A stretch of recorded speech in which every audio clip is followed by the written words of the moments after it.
Hello, it's that time again for Functional Friday. Welcome to this episode. If you are joining us live, I will start by apologizing. I don't tend to ask or answer a lot of the questions that might pop up in the comments. However, we do always come back to those and respond to them, whether it's me or our guest today. We also like to talk about health, not necessarily from our guests, and get really super personal on a public page, so we can private message you as well. Today's guest, Miss Chris Collins, and this book, Beyond Terminal. I'm going to put this little disclaimer out there because as you've been seeing this posted, Chris was diagnosed with the disease. She was suggested to go into chemotherapy and given 3 months to live. And based off of her diet and the protocols that she chose to go, she's here 9 years later, sharing and telling her story.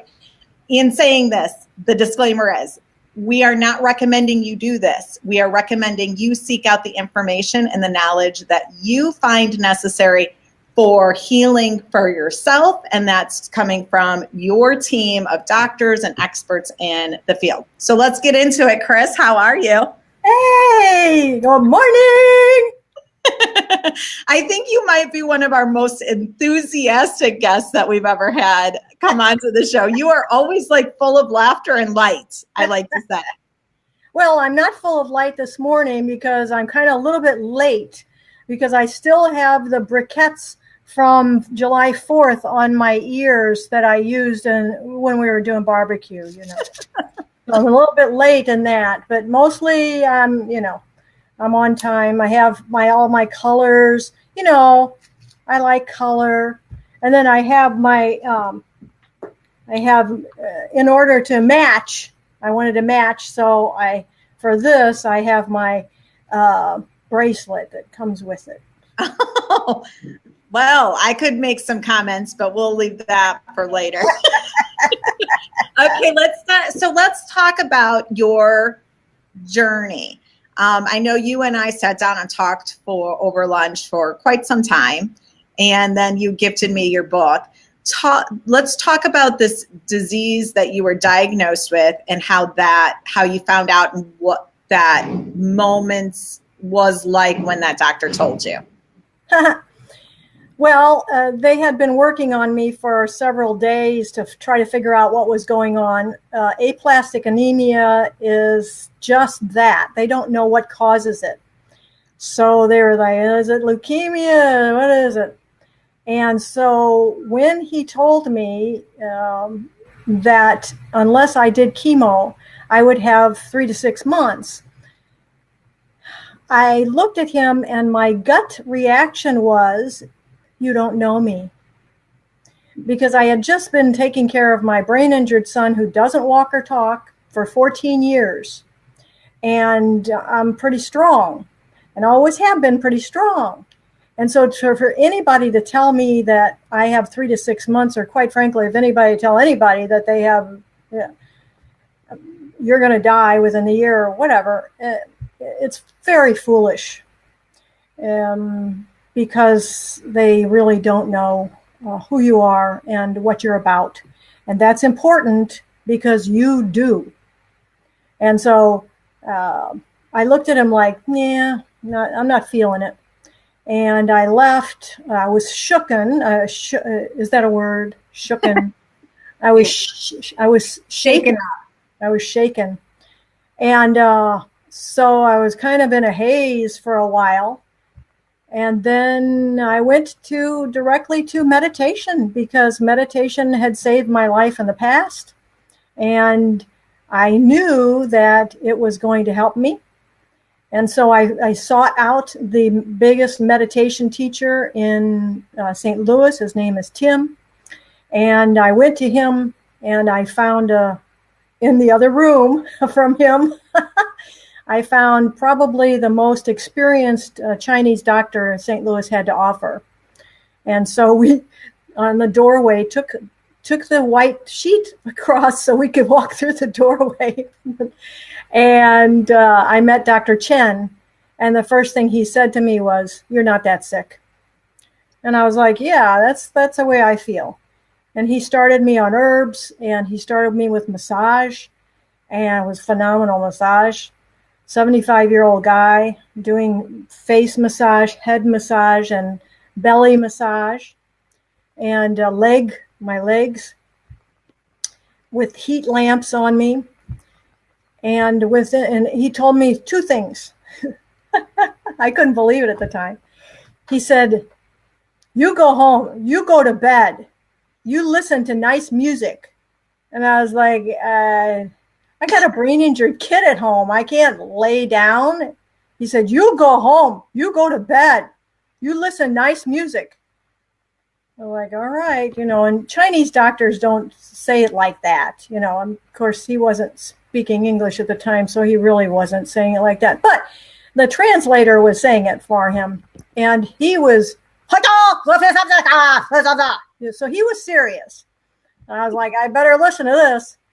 And so I found a way, even though David was still in the house with us, to go to my friend's house, go to Mercy Center, which is a wonderful place, and find places where I could go and sleep for an hour, 2 hours, 3 hours. And then I get up and do my things, but I would find a place to sleep. And within 3 months, I started to feel better.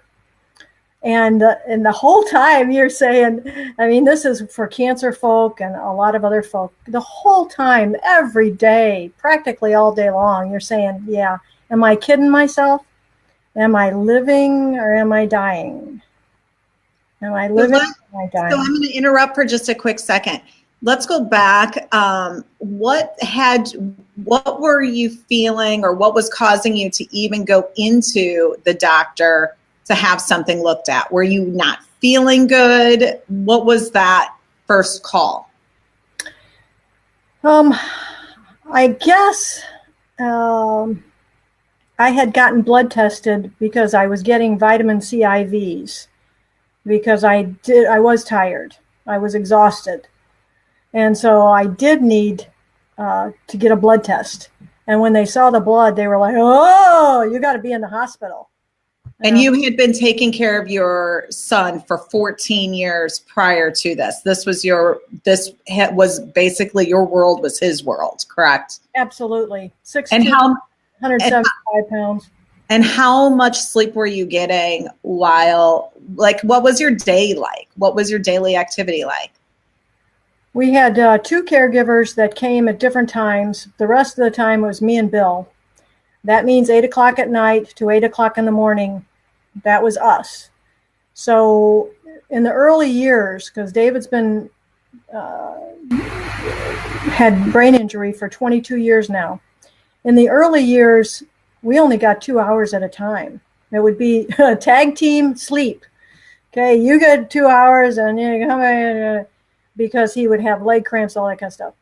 So after 14 years, we kind of had it down with maybe 2 other caregivers that would hopefully show up. But during the night, he would hit the wall. We had a thing so he could hit the wall and call us because he doesn't use his voice. And maybe something would be out on trying to get in the trash cans or something, or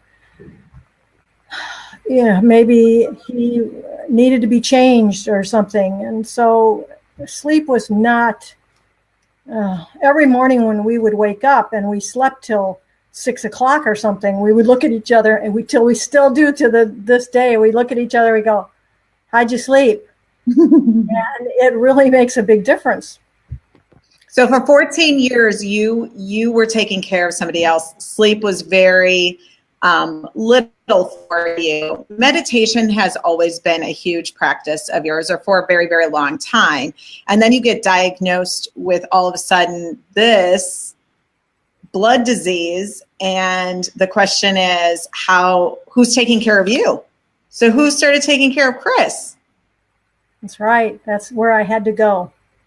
Because I didn't even realize I was that exhausted. Because when you get to that point, you don't know anything. All you do is the next thing. And so I didn't know I was that tired. I know I was kind of tired. But when I started sleeping, I would be sleeping for hours. Then I'd get up and go to the bathroom, eat something, go back to sleep. I mean, I was exhausted. So I had to learn how to take care of myself and to put myself first. And that was a huge challenge because I was trying to keep somebody alive. At one time, he had 2 belly tubes. So how is that possible that you have to take care of yourself now? That's just another bother. Yeah. But in the meantime, while I was taking care of him, I was hungry a lot. And so I would eat. I would eat cereal, and I would eat ramen, and I would eat toast, cinnamon toast, and I would eat other noodles, and I would eat candy, because that gets you going, right? So the quick, easy things, easy things, and you're sitting around and you're bored, so let's grab this over here. Yeah. It's grab it and kind of eat shove it in. Yeah. So you get diagnosed, you identify that you, one, need to start putting you as the priority. And you find this Chinese medicine man, and you really dive into self-care and self-love. What does that look like? Because you chose to not go the chemotherapy route, or chemo route. You chose a different route. Can you explain the early phases of what that route was and what that looked like? Oh, it was a lot different than it is now. I was really grabbing at straws. What should I do? How should I do it? Once I said to Dr. Chen, are you working on my blood? Because basically I didn't have any blood in my body. No platelets, no white count, no red count. I mean, I had a level of 11 platelets, and you're supposed to have 150. So he said, no, I'm not working on your blood. I'm working on your digestion. He said, if I do well at that, the blood will take care of itself. This is, again, through a translator. And I went, digestion? What? And then I'm a big researcher, and I dived into the internet and found that, there is a big thing. Because there wasn't a whole cadre of people that had aplastic anemia, so I couldn't find any of them. But I could find the largest group of an audience that were working with all of this, and that was cancer folk. And cancer folk have this down. And so I started learning about juicing and vegetables, and found Weston A. Price Foundation, which is head of Paleo Land. And for me, just raw green was not going to help because things were going through me faster. So I had to go into paleo meat and cooked vegetables, bone broth, all of that, and raw milk and things like that. And I started getting, stronger, like within a week of eating this stuff. I could feel it. I was like, whoa, I have energy to walk around and do stuff. So this was the first part. Were you doing the clean? It sounded like you were not doing the clean eating. You were not really thinking about food prior to this, and now all of a sudden you shifted and started changing this side over here. Were you eliminating certain things? I know you're saying paleo, but were you strict paleo, or were there specific things you were eliminating and saying, absolutely not, I cannot have this in my body?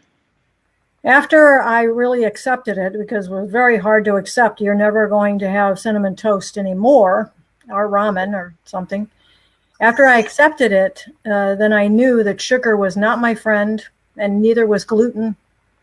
I was already lactose intolerant since birth, so I wasn't going to have store-bought milk. But a lot of lactose intolerant people can drink raw milk all day and all night, and I could, and it really helped me. So yes, it was a good old, walking away from sugar, and because sugar is such a I just don't like sugar. I say don't do sugar unless you want a breakthrough, because sugar will take you up. Happy, happy. I'm very funny when I'm on sugar. And then it will crash you. And you will be on, depression land for 24 hours. I remember I had 20 grapes one time. And the next day, I was crying nonstop for 12 hours. I thought, what the hell happened to that? I don't know. And I pinpointed the grapes. They're very high sugar. So watermelon, mango, grapes, and other high sugar fruits, you just can't do them. And no other sugars, no honey, no nothing, no sugar. And then you stay on an even keel, as opposed to going like this, because you really think you're losing your mind. And same with alcohol. Alcohol is sugar. And so you go up and you're happy, happy, happy, and then boom. And then you got to deal with the consequences, which not fun. Yeah, and there's two things, and I'll cover the first one. You say it in your book, and you talked about it when we were talking in person. And I have heard this from several functional medicine doctors out there as well. If you consider yourself like a vehicle, a car, and you're a brand new car the moment you're born, and you have absolutely no issues whatsoever based off your genetics and genes or how that car was built. At some point, that car is going to have issues. If it was built as a strong car, it can take a very long time before be minor the entire time. But if your car was not built strong to begin with, meaning genetics and genes, that breakdown of that car is going to happen much quicker, much sooner. It isn't a matter of if, it's a matter of when. And so by shifting and changing some of these things, and this is why I love doing these conversations on Fridays, is to hopefully inspire people to start making those shifts and changes before a major diagnosis happens. And then you're like stuck to, now I have no other choice. If I want to live and survive, I have to do these certain things. Did your doctor ever tell you anything to do outside of chemotherapy? Were they saying, eliminate these foods here, do this, do that? Was it just chemotherapy that they were suggesting and recommending? Yes, there was nothing else. So docs really don't, allopathic docs really don't look at food. I know for a fact that people with cancer have been told that they can eat ice cream all day and all night and not bother with it, And I know also for a fact that ice cream and sugar feeds cancer. And there are places called Nature Works Best out in Arizona, and they have statistics on people who gave up the sugar and didn't give up the sugar with stage 4 cancer and what happened to them. So it's more addictive than cocaine. And everybody, including all of my friends who know my story, will fight me on, well, this can't be that bad. I'll give up the majority of it, but I'm not going to. But it has to be cold turkey, because until you do that on the second day and you find out really how your body reacts, you're not going to get it. Same with gluten. You walk away from gluten. I always used to say whenever I was going off of it, because you have to go in and out of this thing. You can't just, I'm done. No, you're going to go back to it. So when you go in and out of it, you go, oh, geez, that was hard. I'm never going to do that again. And then there's that donut. And it's just one donut. Yeah. And so you cannot, commitment must be to yourself and to your healing. And it would be nice if we all did it before we got sick. It would be very nice. That's almost unrealistic, because we don't know what it's like to be out of it. I used to say I used to say when I was coming off sugar, y'all better stay away from me because I'm going to kill somebody. Well, I've noticed it hugely. It's not even just sugar, but caffeine.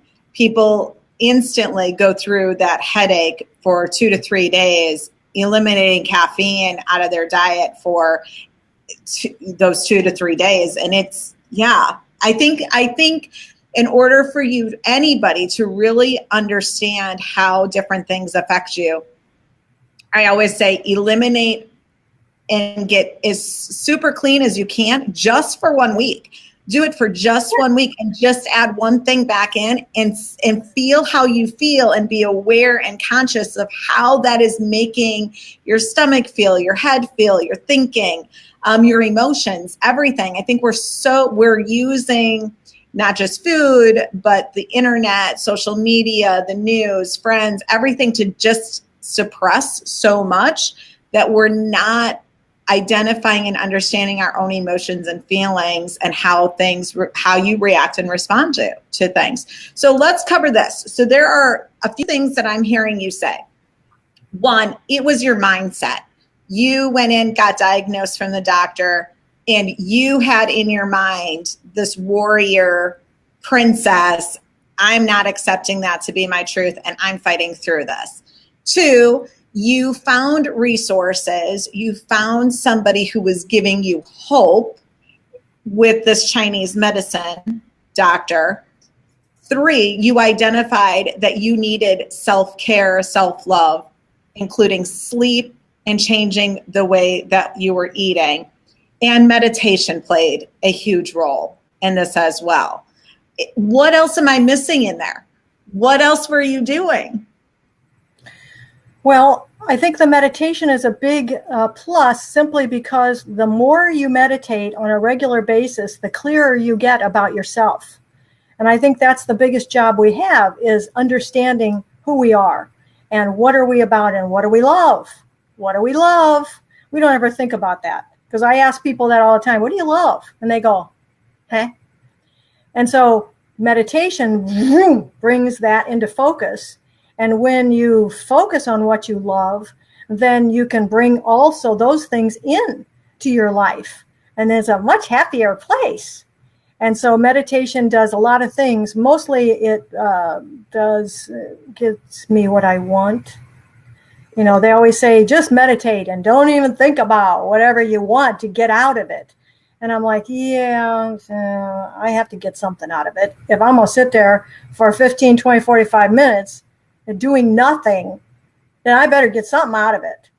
And so I worked on that behalf. What do you want? And I don't use the word want, so I say, what would you like?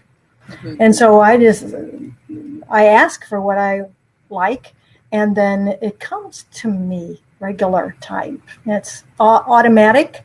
I know that sounds ridiculous, but it's been proven to me over and over again that the clearer you are about the things you love, the more they can come to you and you can accept them. Ooh, and it's so cool. And a lot of people, when they start into this, they get scared because it's so whack. When we were bringing David home from the hospital, I told Bill that what we needed, because he had belly tubes and all kinds of things, I said, what we need is really a 3-tiered, roundy round thing that's clear, that can hold all the bandages and cream and all that stuff. He said, well, go get one. I said, well, you don't go get one of those. I've been married to him for 46 years, and he says this stuff. So I was at 270 Manchester, and I got the message. You get messages too. I got the message, go over to West County. And I was like, I'm like Billy Crystal. I don't do retail. So then it said, well, then go and sit underneath the dove and meditate. I was like, I can do that. So I sat underneath, I remember 20 minutes later, I come out. It said, go around to the back of Famous, when it was Famous. I said, fine, go around and to that dumpster. I was like, first of all, that's 8 foot up. And secondly, I ain't going to go into, this was before dumpster diving was cool, right? And I'm not going to do that. But I was told. And so I climbed up that sucker. And within my reach was a 3-tiered plexiglass Lazy Susan. Exactly what we needed to bring David home. So when this stuff, and so I was up there on the top of the thing just laughing, So when this stuff happens, it's scary because it is what exactly you want, and then it comes. What are you going to do with it now? And so this is all a part of the process of manifesting, of healing, of being strong. It's all a part of this wonderful process. What I take away from that, and I get it and I understand, and I think meditation looks different for everybody. Oftentimes 15 to 20 minutes can sound overwhelming, or in that monkey mind kind of comes into play. My meditation practice really oftentimes looks very different from what I think a lot of people take their meditation time to be. I don't necessarily sit in a silent, quiet place. Oftentimes for me, meditation comes from being in the kitchen and cutting vegetables. And it's not in the restaurant, really, because it's too loud, it's too crazy. But at home, on the weekends, it is one of my practices that I absolutely love. And that is preparing and cooking meals at my house to have throughout the week. Meditation for me oftentimes is just taking a few minutes to recognize my breath, to just connect with breath and let everything go.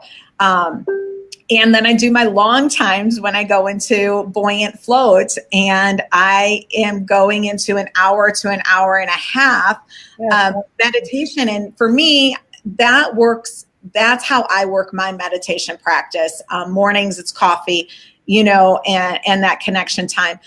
And when I hear what you're saying, and you were one of those that started this practice prior to, just like if you were eating healthy prior to a diagnosis, you had these practices in place. The answers were coming from within you. You were not seeking outside and saying, this is the answer that this person is giving me. Because you were in this practice, you trusted your own intuition and your own inner guidance. You knew how to listen to that and go into source and start requesting and asking. Yes. And it was all helpful from a long time ago. So I wanted to mention this. We have all of these difficulties in our lives. All of us have difficulties. We may not be sick, but we may have other difficulties. And so I can't really call my girlfriends up consistently at 3:00 in the morning, but I can build what I call a reflecting pond book. See my reflecting pond book? See how thick it is? Ooh. And it's got a lot of tabs on it: courage, patience, wisdom, humor. And then I put in there the things that really show me who I am. So at 3:00 in the morning, because I forget this stuff all the time, 3:00 in the morning, I can turn into patience, because I need some patience, and find something that will speak to me on that. And those types of things can be built for oneself. They really don't matter to anybody else. They do matter to oneself. So clarity on oneself. And then keep in mind that I did a lot of sleep. And so I slept in a bigger bed than this, but this is a nice little bed and the cutest little thing. And then there are even, smaller ones. Ooh, they are so cute. So sleep is a big deal to me. And as we go through these challenges, we cannot do it alone. So we have ourselves, and then we have our helpers.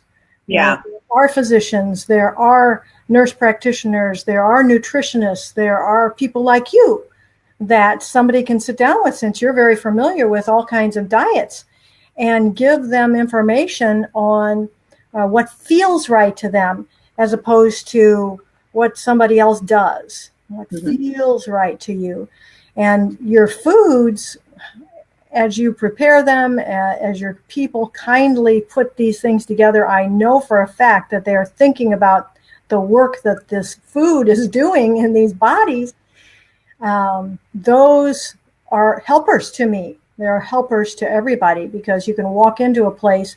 I'm not saying this as a commercial for you. I'm saying it that because there aren't very many places like that, and people like me can't do all the chopping and all, I can't do it all. I need somebody else to make my juice. I need somebody else to fix me my bone broth and take it home, warm it up, and it would just be better if somebody else did the mixing and cutting and things like that. I think it helps anytime. I love your sense of humor, Chris. I think that plays a huge role in your survival with all of that. Is that a unicorn? That's a rubber ducky unicorn. Thank you very much. Is that the boilingest thing? I think your sense of humor carries out hugely, and I think that is another reason that you survived and fought for life and didn't say yes to this is the diagnosis and this is my end all be all. And in a work environment, you laugh about it or you joke around and you say, when you walk into a place and you hear laughter and you hear good conversations, it is that energy. And, as a restaurant owner, we talk about it, and Greg obviously is the huge magician in the kitchen with his craft and how he's created the recipes to be so clean and focused on all of these different diets. And the element that both him and I bring in is we say it's also the energy that you put into it, as far as how you're working with the food, the conversations you're having in the kitchen, and we'll joke around about it oftentimes, but it's reality. It's the truth. That energy is flowing from one piece to the next piece. Absolutely. And so whenever anybody comes into your place, they get greeted with that smile and know that they're going to be taken care of. At least I feel that way. I appreciate it. And we're always happy when we hear that feedback. And I will also say, we have our challenges, just like we have challenges in our health and obstacles that come up. And you said you have your book. I had my challenging day yesterday and I had some little vents on social media, but I do that and I have to put that out there. As a caregiver, you caring for your son for so many years, I recognize and realize at times when my energy is just so low and I can't tap, you know how it is. You get to the point of you just want to say, F it all and forget it. I don't have time to move into this meditation mind. I don't want to do this. I don't want to do that. That's the importance of seeking out your tribe. And social media is that for me and so many of the people I'm connected with. And I posted my little rant and asked for energy to be given to me. And so many of you showed up. And it takes only a few moments of then reading that and saying, yep, I got this. I've got this again. Mm-hmm. And it just turns right back around. Mm-hmm. Chris, is there anything else you want to end this conversation? If you can give 3 pointers, 3 tips to somebody who is listening and they're maybe questioning where things are. They know that maybe they haven't been diagnosed with anything, but they know that there's a possibility in their genetics, in their makeup, that something could possibly happen at one point. What are 3 tips that you would give to them today to start changing how they're living? Well, the first thing would be laugh at the jokes. Universe is constantly giving us jokes. And, you stub your toe or slam your finger or something like that. That's a joke. It may not look like a joke, but you need to look up and say, ha, ha, ha, I got it. That was funny. Stop it now. And watch as other jokes come in because there's all kinds of energies that are coming through. So laugh at the jokes. When you rest, get prone. Sitting back in a recliner is not going to do it. Get flat and get your head down and allow your body, even if you're not tired. A lot of times I lay down when I'm not tired. And then I'm out, or I just lay there and let the body rest. Give it a little bit of time. And the third thing is, I want to keep this light. Learn, because I've got a lot of stuff, Learn to read fast, learn to write fast or type fast. You can do all of that on the internet. It'll teach you how to do it. Within 2 weeks, you'll be able to type fast. You'll be able to read fast. There's lots of information out there, and you need to call out what is appropriate for you, not just everybody else. It's what is important and appropriate for you. And so you got to look at all of these people, revivers. My website is reviver.net, to see how they've done it. Because with ALS, with MS, with Alzheimer's, with autism, and blood diseases and cancer, all of these people are still here. How'd they do that? So study with them. You can call them. They'll talk to you. They'll share information with you. Find out what they do. And then you can see what fits and what doesn't. And chemo and all of that might be your thing. That's okay. Then go there and do that. But do it with everything. Bring everything. Yeah. You can't just say, holy cow, what am I going to do on this? But then a holy cow could come into the picture. But you allow yourself to heal because of yourself and your choices, and get clear with them by sitting in meditation or cutting vegetables in your case. Chris, I want to thank you. I know you have one of those beds that you want to give away. So what we're going to do with that giveaway is we're going to ask you to post, to make a comment below this video, and just comment on something you learned from this video, or how you find getting what is your tip and trick to getting the most sleep and the best sleep for yourself. And then we're going to have somebody randomly select the winner, and then we'll let Chris know so that she can send you her bed. Chris, thank you again for joining us this week. I do have a pop-up. Usually I do these interviews all on Fridays. However, I'm going to dive into the industry of restaurants a little bit more on Monday with a guest interview. Dakota with 86, the Quo is the name of his group, and he is wanting to talk more about the industry as a whole, why there is such a high rise in depression and anxiety, suicide, and drug use in the restaurant industry, how they're being advocates for changing that and shifting that.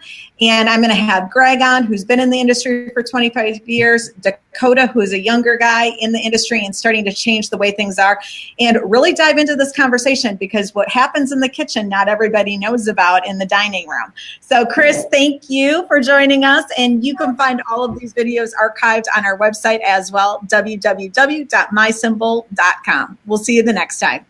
Thanks.